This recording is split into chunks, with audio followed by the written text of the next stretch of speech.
अब दुकान वाले को क्या मालूम कि हमारी दुकानिया में भगवान घूम रहे हैं भिखमंगा बन के है? जज साहब जो वृंदावन वाले थे वो क्यों विरक्त हो गए? पत्नी ने कहा कि अरे भाई चलो, एक केवट की गवाही देने के लिए भगवान गवाह बन के चले गए थे कोर्ट में। केवट ने सेठ का रुपया लौटा दिया था, रुपया लेने के बाद भी सेठ ने कोर्ट में केस कर दिया कि इस केवट ने मेरा पैसा नहीं लौटाया।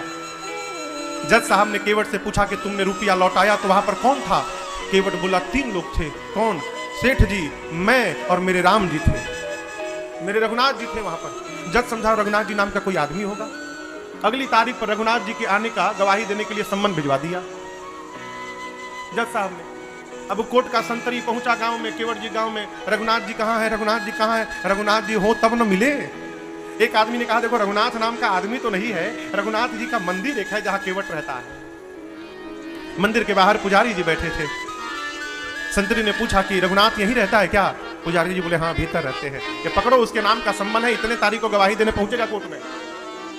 अब पंडित जी सोचे जब भगवान गवाह बनने के लिए तैयार हो गए हैं तो हम कौन होते हैं बीच में रोकने वाले। पंडित जी सम्मन ले लिए और ले जाकर ठाकुर जी के चरणों में रखकर बोले प्रभु आज तक आपके लिए मिठाई आया, आज तक आपके लिए आभूषण आए, आज तक आपके लिए वस्त्र आया, पहली बार प्रभु आपके नाम का कोर्ट से सम्मन आया है। और बहुत विश्वास करके उस केवट ने जज के सामने आपका नाम लिया होगा प्रभु, उसका विश्वास टूटने मत दीजिएगा। जिस दिन तारीख थी ना उस दिन पंडित जी सबसे सुंदर कपड़ा ठाकुर जी को पहनाए।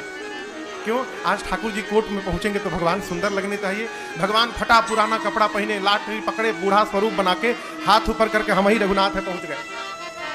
और ऐसी गवाही दिए कि पहली हियरिंग में ही केस समाप्त। सेठ को सजा हो गई, केस तो समाप्त हो गया, लेकिन जज साहब डिस्टर्ब हो गए।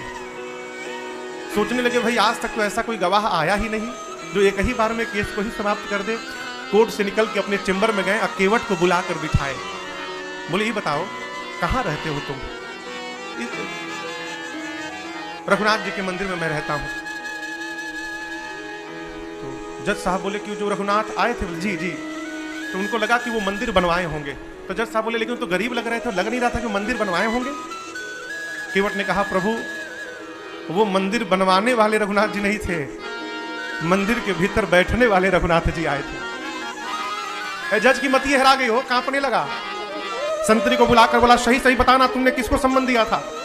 बोला सर माफ करिएगा सर, रघुनाथ नाम का आदमी नहीं मिला, रघुनाथ जी का मंदिर था, मंदिर में पुजारी जी को देके चला आया था।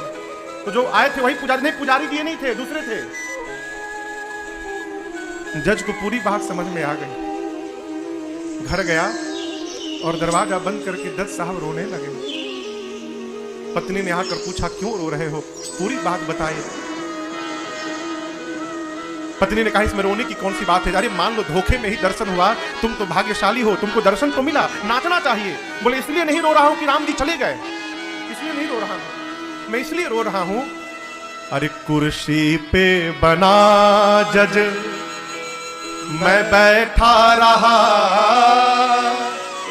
जगदीश खड़े समझाते रहे। जिनकी अदालत में पूरी दुनिया जाकर खड़ी होती है, आज उनको मैंने अपनी अदालत में खड़ा कराया। ऐसा वैराग्य चढ़ा हो जज साहब को, इसी समय रिजाइन दिए, सब घर परिवार छोड़कर चले गए वृंदावन। और ऐसा कहते हैं जब तक थे कभी बैठे नहीं वृंदावन में, खड़े रहे। लोग कहते थे बैठते क्यों नहीं आप? बोले मेरी यही सजा है, मैंने भगवान को अपनी अदालत में खड़ा करा के रखा था, अब मैं भगवान के धाम में जब तक जीवित रहूंगा तब तक मैं खड़ा रहूंगा, अब मैं बैठूंगा नहीं। भगवान किसी रूप में आ सकते हैं माई बाप, आपकी आस्था वैसी होनी चाहिए।